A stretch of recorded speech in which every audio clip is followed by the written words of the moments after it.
भले ही आप सोचते हो कि आप पावर का यूज़ कर रहे हो, पर कुछ समय बाद पावर आपका यूज़ करना शुरू कर देगी। कुछ इसी सोच से बनी हुई एक एनिमे सीरीज़ जिसका नाम डेथ नोट, जिसका एक्सप्लेनेशन हम आज से शुरू करने वाले हैं। एपिसोड के शुरुआत में हमें शिनिगामी रियलम यानी शिनिगामी वर्ल्ड का सीन दिखाया जाता है। शिनिगामी मतलब जापान में शिनिगामी को गॉड ऑफ डेथ कहा जाता है, जिसको इंडिया में यमराज के नाम से जाना जाता है। तो हमें दिखाया जाता है कि एक शिनिगामी होता है जिसका नाम होता है ryuk। वो शांति से एक जगह बैठ के सबको देख रहा होता है, मतलब सोच में पड़ा होता है। और वहाँ पे बाकी के शिनिगामी एक तो आराम कर रहे होते हैं या तो अलग अलग तरीके के गैम्बलिंग जैसे गेम खेल रहे होते हैं।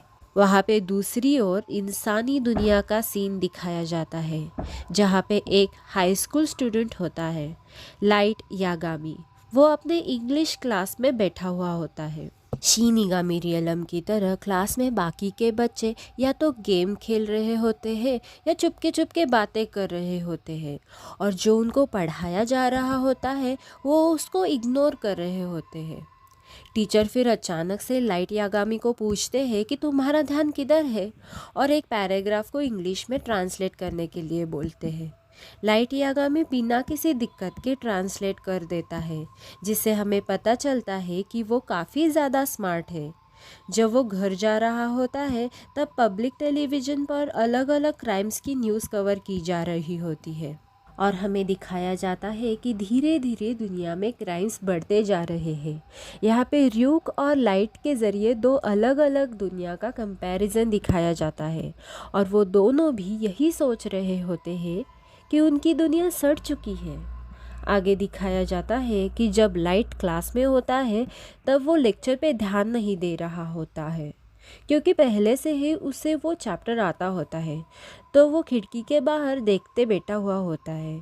तभी उसे दिखाई देता है कि एक नोटबुक आसमान से ज़मीन पर आकर गिरती है। स्कूल ख़त्म होने पर वो उस नोटबुक को देखने जाता है, जबकि वो नोटबुक अभी भी वही गिरी पड़ी होती है।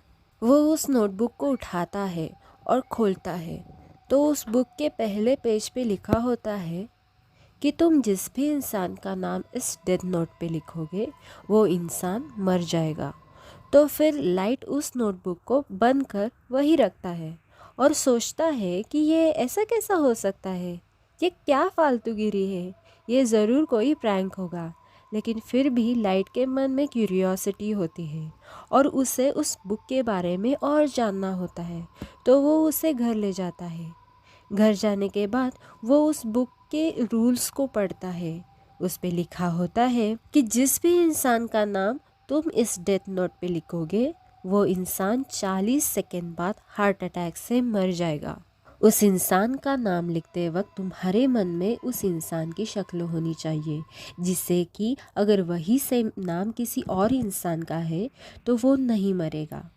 हमें बताया जाता है कि इस डेथ नोट से किसी इंसान को नाम लिखते ही 40 सेकंड में हार्ट अटैक से मारा जा सकता है, या तो फिर किसी प्रकार के वजह यानी एक्सीडेंट या बीमारी से भी मारा जा सकता है।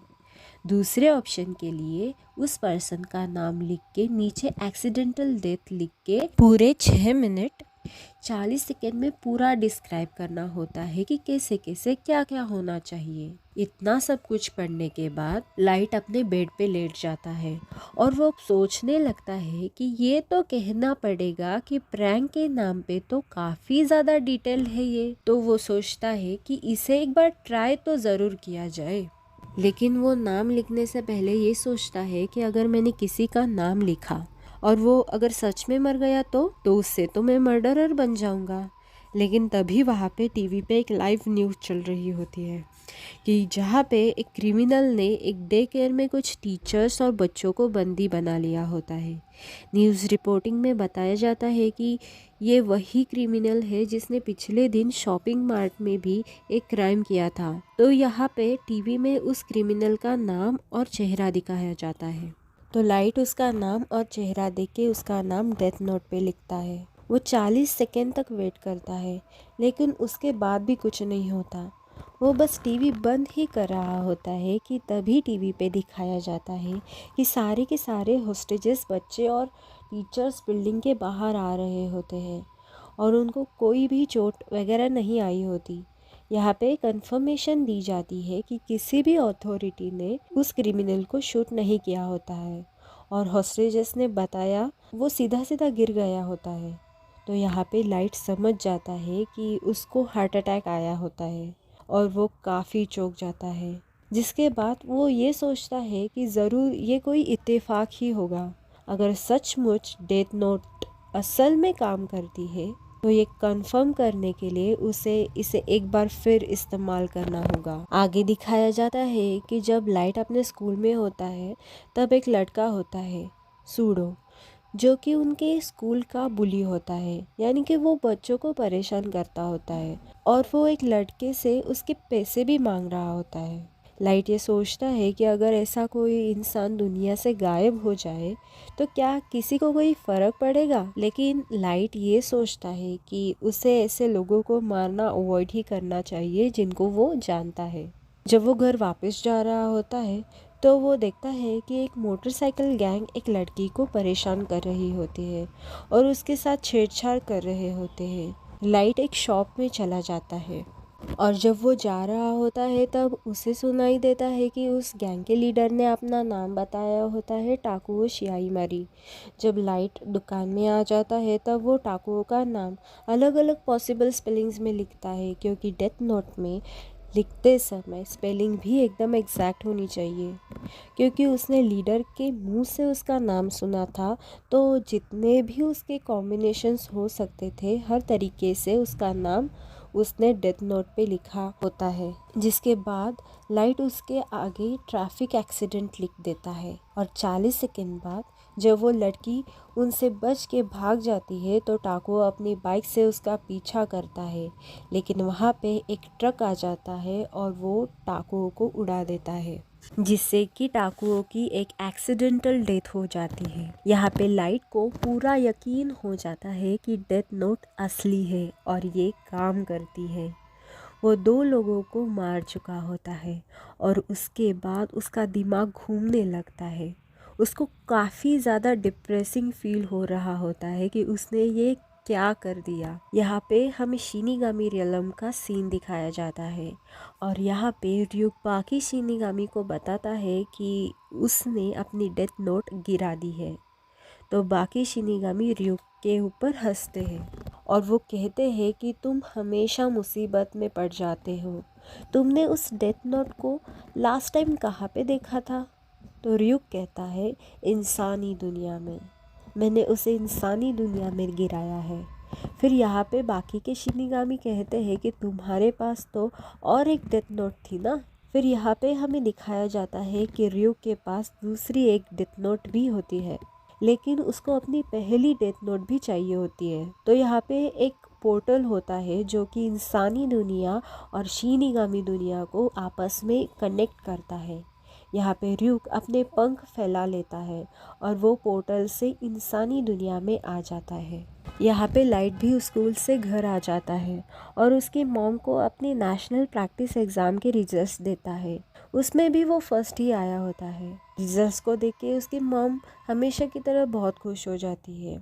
उसकी मॉम कहती है अगर तुम्हें कोई गिफ्ट वगैरह चाहिए तो तुम बता सकते हो, लेकिन लाइट अपने रूम में चला जाता है और कहता है कि मुझे कोई गिफ्ट नहीं चाहिए और आगे मन ही मन में कहता है कि जो मुझे चाहिए वो मुझे पहले से ही मिल चुका है। वो डेथ नोट को ओपन करता है और हमें दिखाया जाता है कि उसने काफ़ी सारे नाम वहाँ पे लिख दिए होते हैं। जब वो उन सब नामों को देख के हंस रहा होता है कि तभी वहाँ पे ryuk आ जाता है और लाइट अचानक से ryuk को देख के डर जाता है और अपनी कुर्सी से गिर जाता है। ryuk कहता है कि तुम जिस हिसाब से हंस रहे हो मेरे ख्याल से तुम्हें पता चल चुका है कि ये कोई आम नोटबुक नहीं है। और ryuk कहता है कि वो वही शिनिगामी है कि जिसने वो डेथ नोट यहाँ पे गिराई थी। तो यहाँ पे लाइट उठता है और कहता है कि मैं तुम्हारा ही इंतज़ार कर रहा था, मुझे पता था कि ये कोई आम डेथ नोट नहीं है और उसको इस्तेमाल करने से कभी ना कभी मेरा सामना मौत से ज़रूर होगा। तो यहाँ पे र्यूक डेथ नोट को देखता है और वो काफ़ी ज़्यादा इम्प्रेस हो जाता है कि लाइट ने सिर्फ 5 दिन में इतने सारे नाम डेथ नोट पे लिख दिए होते हैं। बहुत सारे लोग तो इतने सारे नाम लिखने से डरते हैं। इससे पहले भी इंसानी दुनिया में डेथ नोट गिराई जा चुकी है। तो आगे लाइट पूछता है कि क्या तुम मुझे यहाँ पे सज़ा देने आए हो? तो र्यूक कहता है कि क्या सज़ा? कैसी बातें कर रहे हो तुम? एक बार डेथ नोट इंसानी दुनिया में गिर जाए तो वो यही की हो जाती है। इसका मतलब कि ये डेथ नोट अब तुम्हारी है और अब चाहे तो तुम इसे किसी भी तरह इस्तेमाल कर सकते हो। और अगर तुम ये डेथ नोट नहीं इस्तेमाल करना चाहते हो तो तुम ये किसी और को दे दो, मगर मुझे तुम्हारे दिमाग से इस डेथ नोट की सारी मेमोरीज मिटानी होगी। और एक बात बता दूँ, जो भी लोग इस डेथ नोट का इस्तेमाल करते हैं वो मरने के बाद ना ही तो स्वर्ग जाते हैं ना ही नर्क। और जब समय आएगा तब मैं अपनी डेथ नोट में तुम्हारा नाम लिख दूंगा। आगे र्यूक पूछता है कि तुमने सबको हार्ट अटैक से मारा पर सिर्फ दूसरे क्रिमिनल को तुमने एक्सीडेंटल मौत क्यों दे दी? तो लाइट कहता है अगर सारे के सारे क्रिमिनल सिर्फ हार्ट अटैक से मरेंगे तो लोग सोचेंगे कि कोई जानबूझ के ऐसा कर रहा है। ये उसकी रिस्पॉन्सिबिलिटी है कि दुनिया में सारी की सारी बुराई को वो ख़त्म करे। और जब लोगों को ये समझ आ जाएगा कि कोई उनको हमेशा देख रहा है और उन्हें बुरी चीज़ें नहीं करनी चाहिए, तो सारे के सारे लोग सुधर जाएंगे और अच्छी ज़िंदगी जिएंगे। और र्यूक कहता है लाइट, अगर तुम ऐसा करोगे तो पूरी दुनिया में सिर्फ तुम ही बुरे इंसान बचोगे। तो लाइट कहता है नहीं, ऐसा नहीं होगा, क्योंकि मैं पूरी जापान की सबसे बेस्ट स्कूल में पढ़ता हूँ और उसमें भी मैं टॉपर हूँ और मैं भगवान बनूंगा उस दुनिया का। तो यहाँ पे र्यूक काफ़ी ज़्यादा इम्प्रेस और सेटिस्फाइड हो जाता है और उसे काफ़ी अच्छा लगता है कि उसे इंसानी दुनिया में अब मज़ा आने वाला है। और इसी तरह ये एपिसोड ख़त्म हो जाता है। आगे के एपिसोड्स में क्या होता है जानने के लिए हमारे चैनल को सब्सक्राइब करना भूलना मत। और वीडियो अच्छा लगे तो जाते जाते लाइक भी करना। Till then take care.